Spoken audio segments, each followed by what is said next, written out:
Kebakaran sejumlah ruko dan rumah kontrakan di Ciledug, Tangerang, Banten. Kebakaran ini diakibatkan kelalaian pekerja rongsokan yang membakar kabel.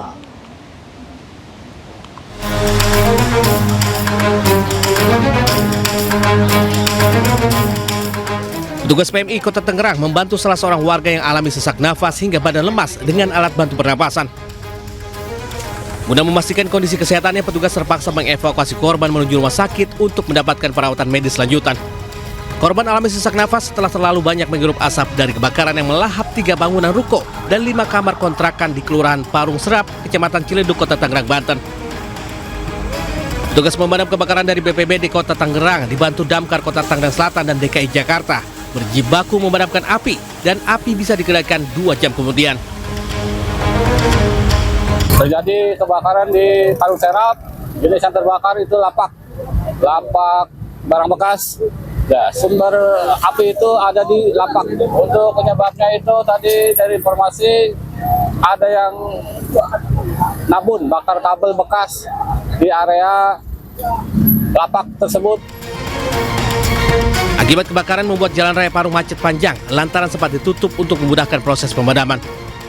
Dari Tangerang, Banten, Sukron Anyus melaporkan. Pemirsa, lagi-lagi seorang pemotor masuk tol Tomang Kebonjeruk.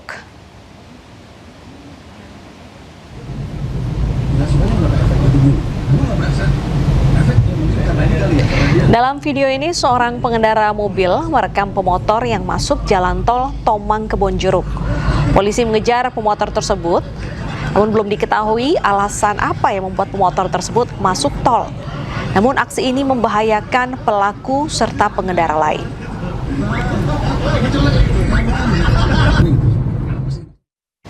Sementara itu, aksi drifting berbahaya dilakukan 2 pengemudi mobil mewah di kawasan Pondok Indah, Jakarta Selatan.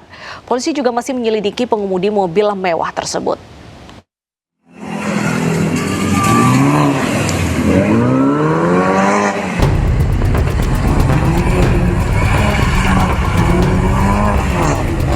Satu persatu mobil mewah melakukan aksi nekat dan berbahaya drifting di persimpangan Jalan Metro Pondok Indah, Kebayoran Lama, Jakarta Selatan. Aksi ini viral dan diduga aksi ini dilakukan untuk dijadikan konten media sosial karena ada sejumlah remaja yang berdiri di pinggir jalan lalu mengabadikan dengan ponsel. Video telah viral dan polisi belum mengetahui identitas pengemudi mobil yang melakukan aksi drifting ini. Meski tidak menimbulkan korban, namun aksi berbahaya ini tentu menyalahi aturan. Untuk mencegah terjadinya aksi serupa, polisi melakukan tindakan preemptif dengan melakukan pemantauan, menyiagakan personil dan memasang rambu larangan di lokasi. Kami nanti tidak akan bisa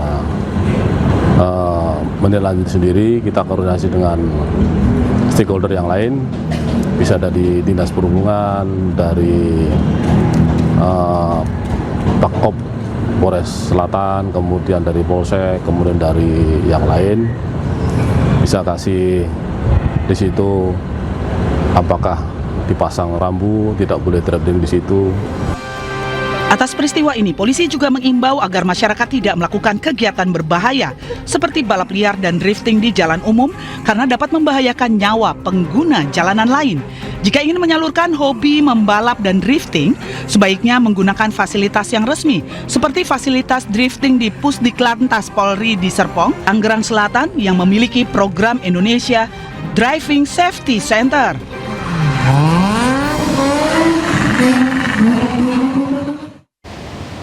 Kita ke informasi lainnya, seorang remaja pelaku tawuran di Depok, Jawa Barat tewas terkena senjata tajam. Para pelaku tawuran ini janjian di media sosial.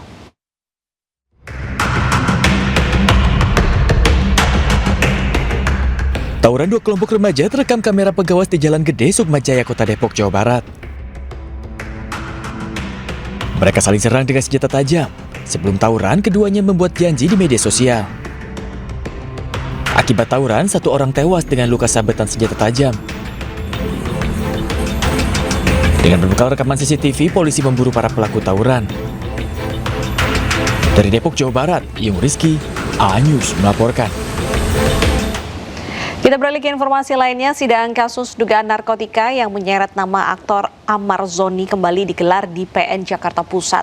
Sidang ini beragendakan mendengarkan keterangan saksi dari pihak JPU. Sidang kasus peredaran narkotika di dalam rumah tahanan yang menyeret artis Amar Zoni kembali digelar di Pengadilan Negeri Jakarta Pusat. Amar Zoni akan memberikan kesaksian dalam persidangan hari ini. Menurut kuasa hukum Amar Zoni, ini sudah siap menjalani sidang dan akan mengungkap sejumlah fakta. Amar juga mengaku siap mempertanggungjawabkan perbuatannya.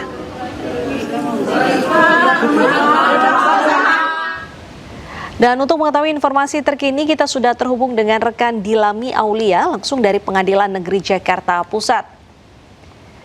Dilami, apakah sidang sudah dimulai dan ada pembahasan sementara apa yang bisa disampaikan? Selamat siang Deta dan juga pemirsa. Persidangan terhadap pesinetron Amar Zoni atas dugaan kasus peredaran narkotika di rumah tahanan ini sudah berlangsung ya sejak 10.30 waktu Indonesia Barat atau 40 menit lalu, di mana untuk agenda persidangan pada siang hari ini merupakan agenda mendengarkan keterangan dari para terdakwa atau pemeriksaan terdakwa. Ada 6 terdakwa dalam kasus ini, termasuk Amar Zoni, dan yang kedua ada Asep bin Sarikin, Ardian Prasetyo, Andi Mualim, Muhammad Rivaldi, dan Ade Chandra. Nah, Deta, untuk persidangan memang dilakukan secara hybrid, yakni online dan offline, dikarenakan satu orang terdakwa, Ade Chandra, ini masih berada di Nusa Kambangan sehingga harus melakukan persidangan secara online karena kondisi kesehatannya yang kurang mumpuni untuk dibawa ke Jakarta.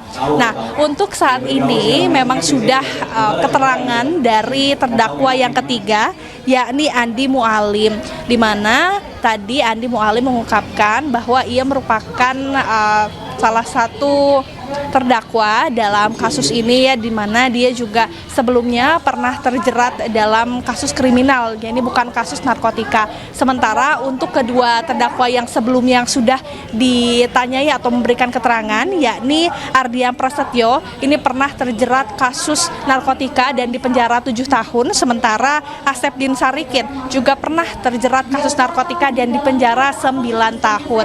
Sementara untuk keempat terdakwa lainnya memang belum, maksud kami ketiga terdakwa lainnya termasuk Amar Zoni memang belum mengungkapkan atau mengungkapkan terkait dengan pengungkapan atau belum diperiksa begitu ya di persidangan, sehingga memang persidangan masih terus berlanjut. Deta dan juga pemirsa, perlu saya informasikan juga bahwa untuk persidangan ini merupakan sidang lanjutan dari 16 Desember 2025 lalu, di mana kalau 16 Desember lalu ini berkenaan terkait dengan pemeriksaan terhadap saksi di dalam persidangan. Kemarin ada sekitar 5 saksi, yakni ada 2 dari pihak Kerutan Salemba dan 3 orang dari pihak kepolisian. Tentu persidangan ini masih terus berjalan, terdapat fakta-fakta yang memang terus diungkap dalam kasus ini, sehingga kami juga masih menantikan ya Deta terkait dengan kelanjutan kasusnya. Sementara demikian, kembali ke Deta.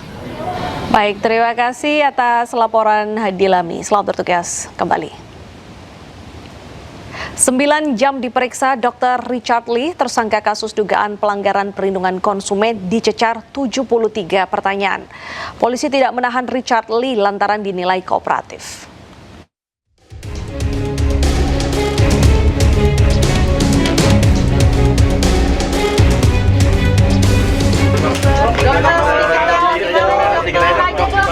Pemeriksaan pemilik klinik kecantikan Dr. Richard Lee di Polda Metro Jaya berlangsung hingga 9 jam. Saat pemeriksaan, Richard Lee dicecar 73 pertanyaan oleh penyidik. Usai diperiksa sebagai tersangka kasus dugaan pelanggaran perlindungan konsumen, Dr. Richard Lee bergegas pergi tanpa memberikan keterangan pada wartawan. Pemeriksaan yang berlangsung sejak Rabu siang dihentikan lantaran Richard Lee sakit. Dengan inisial RL, pada saat mendekati pukul 22.00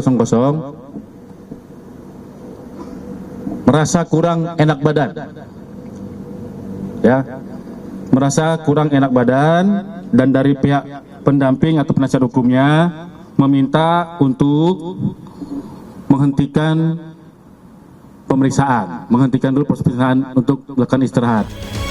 Richard Lee ditetapkan sebagai tersangka atas kasus produk kosmetik yang dilaporkan oleh Dr. Samira Farahnas alias dokter detektif atau doktif. Penetapan tersangka berdasarkan gelar perkara yang digelar penyidik Polda Metro Jaya pada 15 Desember 2025. Dr. Samira Farahnas hadir di Polda Metro Jaya untuk mengawal pemeriksaan Richard Lee. Doktif mendesak polisi agar segera menahan Dr. Richard Lee. Doktif hari ini kesini untuk mengawal ya dari proses pemeriksaan yang dilakukan oleh PMJ terhadap tersangka Richard Lee yang diputuskan di tanggal 15 Desember 2025. Jadi Doktif ingin mengawal, kenapa? Karena Doktif tidak akan bisa sampai di titik ini tanpa pengawalan dari masyarakat dan jurnalis. Jadi Doktif juga ingin mengucapkan apresiasi kepada teman-teman di sini, pengen kumpul bareng. Sementara polisi mengungkap alasan tidak menahan lantaran Dr. Richard Lee kooperatif. Pemeriksaan Dr. Richard Lee akan dilanjutkan pada pekan depan. Tim Liputan iNews melaporkan. Polda Jawa Barat terus mendalami kasus ujaran kebencian yang menyeret Adimas Firdaus Putra alias Resbob, selain memeriksa 8 saksi tambahan termasuk pacar tersangka.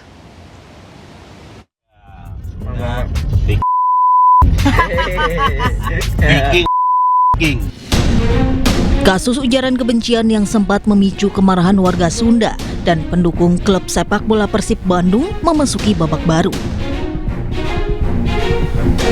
Polda Jawa Barat kembali periksa 8 orang saksi tambahan, termasuk kekasih tersangka dan 2 orang saksi ahli. Pemeriksaan dilakukan untuk melengkapi berkas perkara tahap 1 yang telah dikirimkan ke Kejaksaan Tinggi Jawa Barat. Seluruh rangkaian penyidikan terus dilakukan secara intensif, termasuk memperpanjang masa penahanan Resbob. Direktorat Reserse Cyber Polda Jabar juga telah melakukan proses penahanan, perpanjangan penahanan ya dari mulai tanggal 5 Januari ya nanti berakhir pada tanggal 13 Februari. Dan kami telah melakukan pemeriksaan dan melengkapi berkas-berkas administrasi yang ada. Dan pada hari ini kita telah mengirimkan berkas tahap kita 1 kepada Kejaksaan. Dan nanti akan kita tunggu dari hasil dari pemeriksaan dari Kejaksaan. Dan selanjutnya nanti akan kita tunggu perkembangannya apakah nanti ada perlu kelengkapan administrasi lebih lanjut. Kasus ini sempat menjadi perhatian publik. Resbob sendiri ditangkap di wilayah Semarang, Jawa Tengah saat diduga hendak berpindah tempat. Dari Bandung, Jawa Barat, Mujib Prayitno, iNews melaporkan.